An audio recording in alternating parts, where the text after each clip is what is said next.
হয়তো তুমি এই কারণে এই ভিডিওটা দেখছো, কারণ তুমি একজন মেডিকেল রিপ্রেজেন্টেটিভ হতে চাও, কিংবা এমআর হিসাবে তোমার কেরিয়ার স্টার্ট করতে চাও, অথবা তুমি অনেকগুলো ইন্টারভিউ দিয়েছো কিন্তু তুমি দেখতে পাচ্ছ যে কোথাও একটা মিসিং লিঙ্ক আছে। যখন তুমি আমার এই কথাগুলো শুনছো, তোমার মনে হচ্ছে যে কি করে একটা সাধারণ স্টুডেন্ট টপ প্রফেশনাল হয়, তার চাবিকাঠি কী আছে, কিভাবে বা সেই চাবি খুঁজে পাবো যেখানে আমরা ইন্টারভিউ দেওয়ার সময় ইন্টারভিউ বেস্ট পারফরমেন্স করব এবং অ্যাজ এ বেস্ট এমআর হিসেবে প্রফেশনাল স্টার্ট করব। আজকের এই ভিডিওতে তাই আমি 3টি সিক্রেট টিপস তোমার সাথে শেয়ার করব। যখন তুমি ইন্টারভিউ দিচ্ছ বা ইন্টারভিউ চলাকালীন এই 3টি সিক্রেট টিপস যদি তুমি জেনে যাও, তাহলে আমি বলতে পারি তোমার মধ্যে ইন্টারভিউ দেওয়ার আগে এই 3টে টিপস তোমার মধ্যে অনেকটা চেঞ্জেস আনবে। যতই তুমি ভিডিওটা দেখতে থাকবে, তোমার কাছে অনেক ক্লিয়ারিটি আসবে। এবং 3 নম্বর যে পয়েন্টটা শেয়ার করব সেটা তো অত্যন্ত গুরুত্বপূর্ণ, তাই বলবো ভিডিওটা শেষ অবধি দেখো। প্রথম যে টিপস তোমার সাথে শেয়ার করবো, যখন তুমি ইন্টারভিউ দিতে যাচ্ছ, কানেকশন বিফোর কমিউনিকেশন। হ্যাঁ, আমরা ভাবি যে ইন্টারভিউ যখন যাচ্ছি, ইন্টারভিউ যখন কথা বলছি, ভালোভাবে ইংলিশে বলতে পারলেই বোধহয় ইন্টারভিউ ক্র্যাক করে ফেলবো। আসলে তা নয়। আমার সামনে যে ইন্টারভিউ নিচ্ছি, ওনার সাথে কি আমি কানেকশন করতে পারছি বডি ল্যাঙ্গুয়েজে? ওনার সাথে কি আমি টোনালিটিতে কানেকশন করতে পারছি? কারণ যখন অপর ব্যক্তির সাথে আমি আমার বডি ল্যাঙ্গুয়েজ এবং টোনালিটি ম্যাচ করি, অজান্তে অপর ব্যক্তির সাথে আমি একটা কানেকশন বিল্ড করি, এটাকে বলা হয় র্যাপোর্ট। তাহলে এমন ভুল তো তুমি করছো না যে ইন্টারভিউ দিতে যাচ্ছ, কোথাও না কোথাও ইন্টারভিউয়ের মনে হচ্ছে তোমার মধ্যে সেই এনার্জিটা নেই। যদিও তুমি ভালো ইংলিশে কথা বলছো, যদিও তোমার উত্তর দেওয়ার কোথাও সমস্যা নেই, সব ঠিকঠাকই বলছো, তাহলে এই ভুলটা যদি করে থাকো, কখনই কিন্তু ইন্টারভিউ ক্র্যাক করতে পারবে না। এই সেম এক্সাম্পল আমি দেব। এরকমই ঘটনা ঘটে আমার এখন রানিং ব্যাচের এক স্টুডেন্টের। আমাকে বলল, স্যার আমি ইন্টারভিউ দিতে গেছি, আমার সাথে আরও 3 জন গিয়েছিল।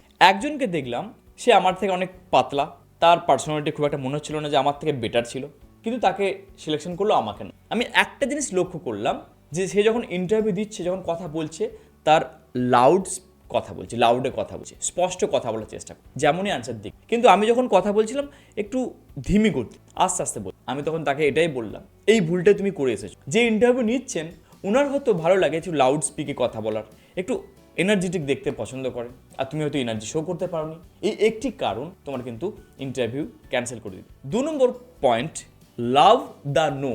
মানে যখন তুমি ইন্টারভিউ দেবে, ইন্টারভিউ যে নিচ্ছেন ওনার একটি ইন্টেন্স থাকবে, তোমাকে প্যাচে ফেলে দেওয়া, তোমাকে নার্ভাস করে দেওয়া। যত উনি তোমাকে হার্ড কোশ্চেন করবে বা ডিফিকাল্টিসের মধ্যে ফেলার চেষ্টা করবে এবং দেখে নেবে যে তুমি ওই সিচুয়েশনে কেমনভাবে তুমি নিজেকে ওভারকাম করো, তখন যদি তুমি নার্ভাস হয়ে যাও, চুপচাপ হয়ে যাও, অস্বস্তি বোধ করো, এবং তা কিন্তু তোমার বডি দেখাবেই। মজার ব্যাপার, তুমি যেমন অনুভূতি করবে তোমার বডি তা শো করবে। যখন তুমি নার্ভাস হয়ে গেছো, তার মানে তুমি তখন করবে, বা তোমার মুখটা এইটুকু ছোটো মতন হয়ে যাবে। তুমি বুঝতে পারবে যে তোমার কনফিডেন্স একদম হারিয়ে গেছে। যখন তুমি ইন্টারভিউ দিয়ে 2টো একটা কোশ্চেন করেছিলে, ভালোই কনফিডেন্স ছিল, এবার যেন তোমার কনফিডেন্স লো হয়ে যাচ্ছে। এরকমভাবে কিছু ডিফিকাল্টিস দিয়ে ওনারা দেখে নেবে তুমি কিভাবে বুঝছো, তুমি কিভাবে হ্যান্ডেল করছো বিষয়। তখন তোমার একটি কাজ হবে, মনে মনে ভাববে যে এই রকমের কোশ্চেন করা মানেই আমার চাকরি পাওয়ার সম্ভাবনা বেড়ে যাচ্ছে, কারণ উনি আমাকে টেস্ট করে দেখেনি। তখন তোমার কাজ কী হবে? স্মাইল ফেসে কথা বলা, আরও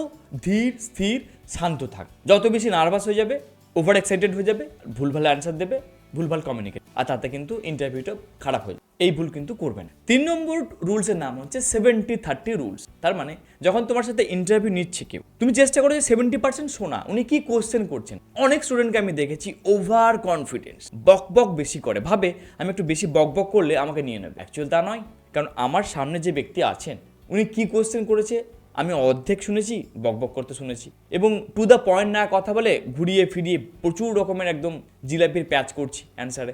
এটা অনেক সময় যে ইন্টারভিউ নিচ্ছেন ওনার কাছে একটা ব্যাড ইমপ্রেশন। তাহলে আমি যদি এই ভুলটা করি, সেখানেও সমস্যা। তুমি এখন বলবে যে টেকনিক না হয় 3টে জেনে নিলাম, কিন্তু কোথায় শিখবো? শেখার পন্থা কোথায় পাওয়া যায়? কে শেখাবে? একটা পথ আছে, তুমি নিজে থেকেই চেষ্টা করে যাও, এখানে ওখান থেকে তুমি তার সোর্স পাবে। আর 2 নম্বর পয়েন্ট, তুমি যুক্ত হবে আমার ট্রেনিং সেন্টার, যেখানে তোমাকে আমি এই ইন্টারভিউ যে বেস্ট টেকনিকগুলো আমি শেয়ার করব, কীভাবে সহজেই হ্যাক করতে পারো, কীভাবে তুমি নিজেকে তৈরি করে নিতে পারো। তাই বলবো স্ক্রিনে দেওয়া নাম্বারটাতে কল করে নাও, অথবা ডেসক্রিপশনে একটি লিঙ্ক দেওয়া আছে, এখানে যুক্ত হয়ে যাও। তাহলে দেখা হচ্ছে লাইভ ক্লাসে, যেখানে এই ইন্টারভিউয়ের বিষয়ে আরও সিক্রেট কয়েকটা টিপস তোমার সাথে শেয়ার করব। যেখানে আমার ইচ্ছা থাকবে এটাই, ইন্টারভিউ যখন তুমি বেরিয়ে আসবে, তুমি যেন হাসি মুখে বেরিয়ে আসতে পারো, আর অফার লেটার যেন তোমাকে সঙ্গে সঙ্গে বলে যে আজকেই নিয়ে যাও অফার লেটার।